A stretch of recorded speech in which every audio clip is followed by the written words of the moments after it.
When I really started drinking hard, I was about 22, and then it just increased from there. I was in and out of foster care when I was growing up as a child. Sometimes I try to forget, forget the pain. We got taken away. And so I went to this place called Polinsky, and I was there, and that's when I really started acting up, started getting in more fights. I was 16 when I backslid. During that time of backsliding, I started involving myself in homosexuality. And during that process of those years that I was involved in that, I started using drugs, cocaine, marijuana, drinking, partying. I remember just pretty much bottom line just being miserable, being lost, being empty. And then I remember them putting me on medication. And ever since then, I remember abusing those medications. I think I was 9 years old, from marijuana to mushrooms to this to that, and then finally to crystal methamphetamine. And then at age 17, I finally graduated to heroin. I had become what I didn't want to become. I had become a dope fiend, I had become a drug addict. I was drinking all the time and acting out of hand, and I wanted to kill myself. I didn't want to live. Drinking so much, I hated the person that I had become. I was trying to kill that person, but in doing so, I would have killed myself because I couldn't stop. I couldn't stop by myself. I kept on trying and trying. And I moved in with my tia. I got caught getting high and drunk with my uncle. And then that's when my uncle finally sat me down, my other uncle sat me down, and he said, "You can't do this anymore, this is your choice. You either go find somewhere to stay, or you're out by January." I had stopped like 2 years ago, cocaine, because I was really on it from like 16 to like 20. And then I stopped, I ended up doing cocaine again, and I was just laying there one night. God started to speak to me more, and he started to reveal to me things that he needed to reveal, and I just started seeing my nephews, they're growing up, and my sisters, and they were there when they seen everything that I did, and I just started to realize, like, I can't be like that. Like, I needed to show my sisters something else, something different. So God started to show me, like, I have a better purpose for your life. And I have more things for you than just to be here sitting all lonely and going through the same old thing.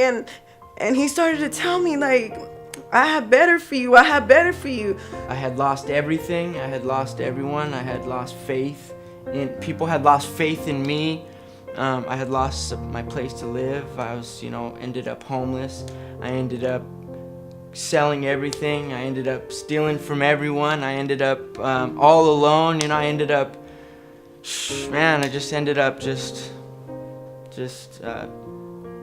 lost. So since I was a kid, I've been trying to get clean, and I finally had gotten clean. I finally had gotten a family. I had my own place. I had a daughter. You know what I mean? I had meaning and purpose in my life, and I fell again. my sister, she just kept on pressing on, and when I wouldn't listen to the Lord, he spoke to me through her. She would text me and just talk to me and just tell me that what God's plans were for me. And one day she just came over and she started making phone calls, and they found Victory Outreach, and they called and they secured an interview for me, and they told me that the rest was up to me.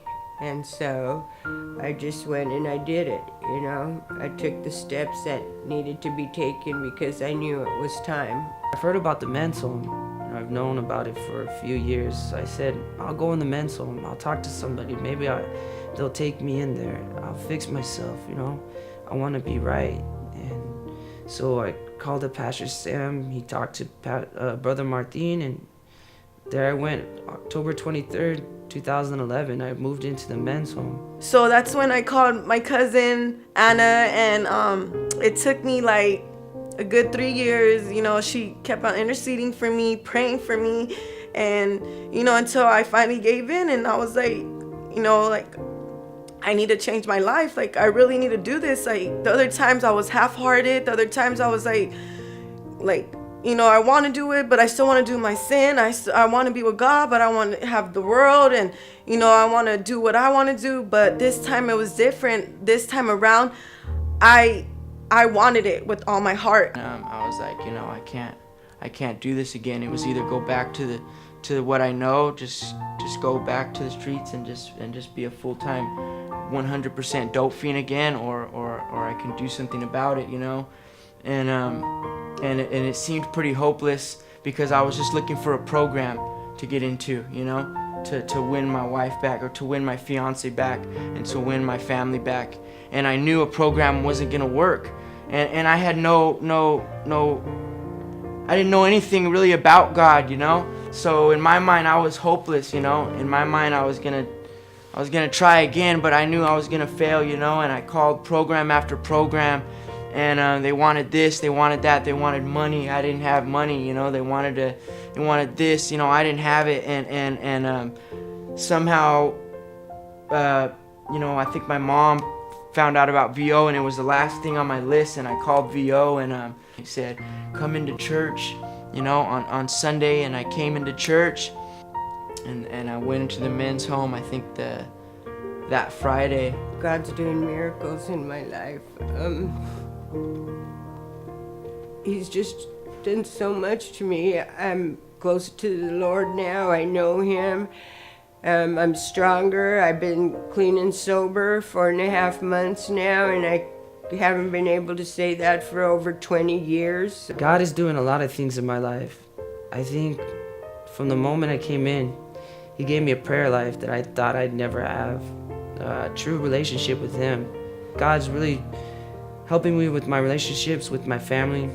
I finally learned to forgive my mom and my dad. Whatever God has for my life, like, I'm gonna do it wholeheartedly, unconditionally, everything, you know. Whatever He has for me, I'm willing and I'm open. God's delivered me from drug addiction. I swear to you, God's taken the urge to use heroin out of my life. He's given me a purpose, that purpose I've been searching for the whole time. He's given me that purpose now, you know, a real purpose. I'm grateful for His saving power. I'm grateful that He didn't give up on me, that even though I didn't listen, He picked me up out of the pits of hell, and here I am today, and that old person is dead and gone, and she'll never come back. I'm grateful for this home. I'm grateful for God and what He's done for my life. I'm grateful for God just, you know, giving me that chance, you know, for pulling me out of the pit that I was in. I'm grateful, first of all, I'm grateful for the men's home, you know. I'm grateful for Brother Eddie and Sister Yvette, who took me in, you know, treated me like family. I'm grateful for Victory Outreach. I'm grateful for the church. I'm grateful to be able to be one of the ones that gets to have a relationship with God, you know. God's been doing in the home. He's been doing so many things, but one of the things I can say honestly is the power of prayer and persevering, standing. Some of the women have had personal losses. They've had, you know, a few setbacks in their family, and they have stood. Right now what's taking place, these young men are grabbing hold and they're seeing their talents, their gifts develop. We have young men in the home right now that have never even known anything about Christianity, and they're grabbing hold of it with such a fire and such a hunger and such a love and a passion for Christ that great changes are taking place. They've seen the promise of Isaiah 54:2-3 coming to pass simply by just moving from one city to another. We're possessing a new property. We're possessing a new home. This is history making. That both homes together have not ever, that I've known of here, that have moved together. It was a partnership. They're learning teamwork. You know, they're catching the heart of our pastors. I mean, they're being envisioned. Now with this new move going into our new home, the momentum has just taken just a awesome turn. That men are coming in, they're grabbing a hold of it, they're excited to see what God is doing in their lives and what God is gonna do in their lives in the future, and they want to get involved. I have men right now that are involved in the camera ministry and the worship team. It's just awesome to see the new breed of man that is coming into our home and what's going to take place in our new home.